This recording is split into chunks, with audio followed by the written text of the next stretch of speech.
हाय, मैं हूँ फौजिया। इस वीडियो में हम बात करेंगे गेम ऑफ थ्रोन्स के कुछ ऐसे मोमेंट्स की जिन्होंने ना सिर्फ हमें इमोशनली तौर पर तोड़ दिया बल्कि ये भी याद दिला दिया कि इस दुनिया में कोई भी सुरक्षित नहीं है। वायलेंस, बिट्रेयल और unpredictable deaths. Game of thrones ने ये तीनों चीजें आर्ट बना दी। तो चलिए डिटेल में चलते हैं उन सब ब्रूटल डेथ्स की तरफ जो या तो शॉकिंग थी या पोएटिक जस्टिस थी या बस दिल तोड़ देने वाली थी। नंबर 10, जॉन स्नो की stabbing by Night's Watch. Game of Thrones के सीजन 5 के आखिर में जॉन स्नो के सीने में खंजर उतारा जाता है। जॉन स्नो नाइट्स वॉच की वफादारी में डूबा था और वही लोग उसके ब्रदर्स उसको ग्रुप स्टैबिंग देते हैं। साथ ही उसे ट्रेटर भी कहते हैं, यानी गद्दार। इन चाकू चलाने वालों में जॉन स्नो का स्टुअर्ड ऑली भी शामिल था। इस शो में धोखे तो बहुत मिलते हैं, पर ऑली का जॉन स्नो को धोखा देना कुछ ज्यादा ही दिल तोड़ने वाला था। नंबर 9, विसेरियस टारगेरियन का गोल्डन क्राउन। सीजन 1 के एपिसोड 6 में डेनेरियस का बड़ा भाई विसेरियस चिल्लाता है, मैं राजा हूँ, और खाल ड्रोगो ने उसको असली ताज दे दिया। उसके सर पर पिघलता हुआ सोना उड़ेला, एक स्लो और तड़प कर मरने वाली मौत। उस वक्त डेनेरियस के चेहरे पर कोई एक्सप्रेशन नहीं था। क्या ये पल इशारा कर रहा था कि डेनेरियस आगे चलकर मैड क्वीन बनेगी? नंबर 8, जॉफ्री बराथियन की poison death, the Purple wedding.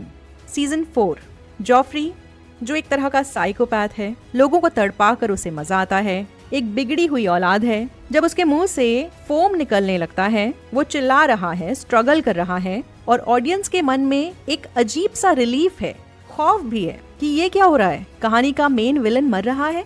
Poetic है, आयरॉनिक है, विजुअली डरावना है, पर गेम ऑफ थ्रोन्स की one of the most satisfying death है। नंबर 7, नेड स्टार्क का सरकलम। सीजन 1 एपिसोड का नाम था बेलर। पूरी सीरीज के दौरान हर सीजन का 9th एपिसोड कुछ ऐसा दिखाता था जिससे हमारे रोंगटे खड़े हो जाते थे, और इसकी शुरुआत की थी इसी एपिसोड ने। हाउस स्टार्क का लीडर, उसका लॉर्ड, किंग्स लैंडिंग की जनता के सामने उसका सर कलम किया जाता है। तभी हमें समझ में आता है कि ये शो कोई आम कहानी नहीं कह रहा। जो सच बोलता है, जो नोबल है, वो भी यहाँ पर सेफ नहीं है। ऑडियंस की जो भी एक्सपेक्टेशंस थी, एलन पेन की चलाई तलवार के एक ही झटके के साथ खत्म हो जाती हैं। नंबर 6, रैमजी बोल्टन के डॉग्स का उसे खा जाना। Season 6 Battle of the Bastards का आखिर। रैमजी सेडिज्म का किंग था, टॉर्चर और रेप से भरी हुई उसकी लेगेसी, और आखिर में उसी के ट्रेंड और भूखे कुत्तों ने अपने मालिक को खा लिया। ये सब कुछ हुआ सांसा की आंखों के सामने, उसी के प्लान के मुताबिक। ये एक तरह का ट्विस्टेड पोएटिक जस्टिस था शायद। क्राउड चीयर कर रहा था और सांसा के चेहरे पर थी सुकून भरी मुस्कान। नंबर 5, शिरीन बराथियन का जलना। मासूम शिरीन, एक छोटी सी बच्ची जिसमें कोई पॉलिटिक्स नहीं, उसको उसके पिता स्टैनिस ने राजगद्दी तक पहुंचने के लिए त्याग दिया। ये सब कुछ हुआ मेलिसेंड्रे के कहने पर।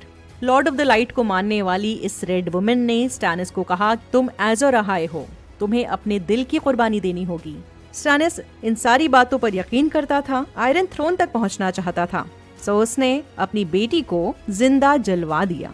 पब्लिक खामोश थी, चिता के आसपास स्टैनिस के सपोर्टर्स थे, किसी के मुंह से कुछ नहीं निकला, और स्क्रीन के पार हम भी चुप थे। शिरीन चिल्ला रही थी, जल रही थी। वो मोमेंट आज भी बहुत हॉन्टिंग है। शायद इसकी वजह ये है कि ये मोमेंट सिर्फ फिजिकली ब्रूटल नहीं था, इमोशनली और मॉरली भी हर तरह से गलत था। नंबर 4, होडोर का sacrifice, hold the door. Bran और मीरा को वाइट से बचाने के लिए होडोर ने लिटरली दरवाजे को थाम लिया, और इसी ट्रॉमेटिक मोमेंट में हमें पता चला होडोर का नाम कैसे पड़ा। जब वो बच्चा था, उसका दिमाग शैटर हो गया, और ये सब हुआ ब्रान के टाइम ट्रैवल की वजह से। दरवाजे के उस तरफ से वाइट्स आ रहे थे और होडोर सिर्फ होल्ड द डोर सुन रहा था। इसी दौरान टाइम ट्रैवल में ब्रान के थ्रू उसका दिमाग कनेक्ट हो जाता है अपने फ्यूचर से, जो सुन रहा है होल्ड द डोर। साथ ही उस पर वाइट्स अटैक कर रहे हैं, वो मर रहा है। ब्रान के थ्रू वो अपनी मौत से कनेक्ट करता है और दोहराने लग जाता है वही शब्द जो मरते मरते वो सुन रहा था, hold the door, hold the door. वो इन शब्दों को दोहराता रहता है और एक वक्त के बाद ये 3 शब्द एक शब्द में बदल जाते हैं, होडोर। इस मौत ने ना सिर्फ हमारा दिल तोड़ा था, गेम ऑफ थ्रोन्स की टाइम लूप वाली ट्रेजेडी भी रिवील की थी, जिसके बारे में किसी ने भी नहीं सोचा था। नंबर 3, शे और टाइविन लैनिस्टर का धोखा। टीरियन लैनिस्टर, जिसने कभी सोचा ही नहीं था कि उसकी लवर शे उसके खिलाफ जा सकती है, लेकिन जब उसने शे को अपने पिता टाइविन के बेड पर देखा, उसका दिल टूटा, लेकिन साथ ही साथ उसका दर्द फौरन ही गुस्से में बदल गया। उसने शे का गला घोंट दिया और फिर बढ़ा अपने पिता की तरफ, तीर चलाया और उसे भी मार डाला। पूरी तरह से साइकोलॉजिकल और इंटीमेट ब्रूटल मूवमेंट। किसी ने नहीं सोचा था हाउस लैनिस्टर के लॉर्ड की मौत लू में होगी। Number 2, red wedding. Season 3 episode 9, the rains of Castamere. Westeros की सबसे इनफेमस शादी, जिसमें सिर्फ ढोल बजने चाहिए थे, वहाँ तीर, चाकू और तलवारें चली। रॉब स्टार्क, जिसे यंग वुल्फ कहा जाता था, उससे सबको उम्मीद थी। कैटलिन स्टार्क, एक माँ जो सिर्फ अपने बच्चों को बचाना चाहती थी, और टेलेसा, प्रेग्नेंट, इनोसेंट। सब कुछ एक ही सीन में खत्म हो गया। एक एक करके तीनों मारे गए। शुरुआत हुई टेलेसा से और अंत हुआ कैटलिन से।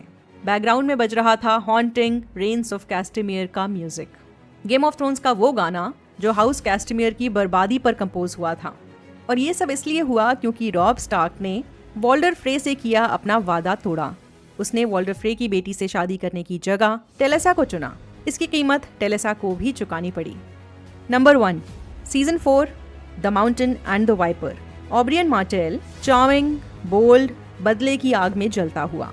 ट्रायल बाय कॉम्बैट में वो टीरियन की तरफ से लड़ने के लिए गया। उसे बस मौका चाहिए था माउंटेन से भिड़ने का। वो अपनी बहन एलिया मार्टेल के लिए इंसाफ चाहता था, जिसे कई साल पहले रॉबर्ट्स रेबेलियन के दौरान माउंटेन ने रेप करके मार डाला था। पब्लिक ऑब्रियन मार्टेल के लिए रूट कर रही थी।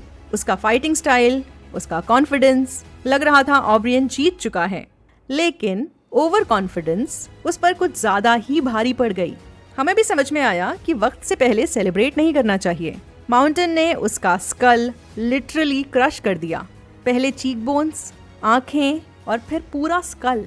एक खतरनाक साउंड भी हुआ था।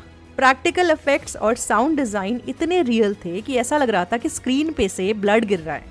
इस पल ने हमें याद दिला दिया, गेम ऑफ थ्रोन्स में विक्ट्री कभी भी गारंटीड नहीं होती। कभी भी कुछ भी हो सकता है। कोई भी कैरेक्टर आपको कितना भी अच्छा लग रहा हो, मर सकता है। तो ये तो थी टॉप 10 शॉकिंग डेथ्स। बोनस में लियाना मॉरमॉन्ट, सीजन 8, छोटी सी लीडर एक वाइट जायंट से टकराती है, उसे स्टैब करती है और फिर खुद ही क्रश हो जाती है।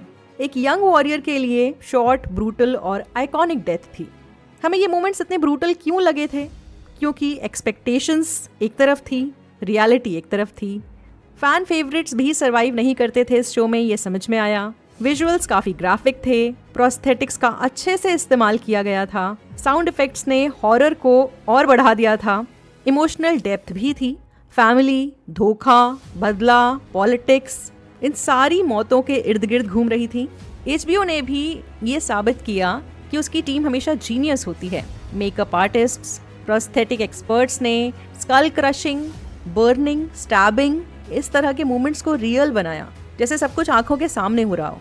सर कैसे फटता है, ब्लड कैसे स्प्लैटर होता है। खैर, आपके लिए सबसे ज्यादा ब्रूटल डेथ कौन सी थी, कमेंट्स में लिखना मत भूलिए। एक मिनट आगे बढ़ने से पहले एक जेंटल रिमाइंडर, अगर आप चाहते हैं मैं हर कहानी को गेम ऑफ थ्रोन्स की तरह डिटेल में एक्सप्लेन करूं, तो फिर ये तभी पॉसिबल हो पाएगा जब मैं कोई और काम ना करूं, सिर्फ और सिर्फ YouTube पर ही फोकस करूं, और उसके लिए मुझे आपके फुल सपोर्ट की ज़रूरत पड़ेगी। तो सब्सक्राइब करिए, लाइक करिए, कमेंट्स करिए, अच्छा लगे तो शेयर करिए। वैसे अब वॉच रोज पर मेंबरशिप का भी ऑप्शन अवेलेबल है, बस बता रही हूँ, कोई कंपलसरी नहीं है।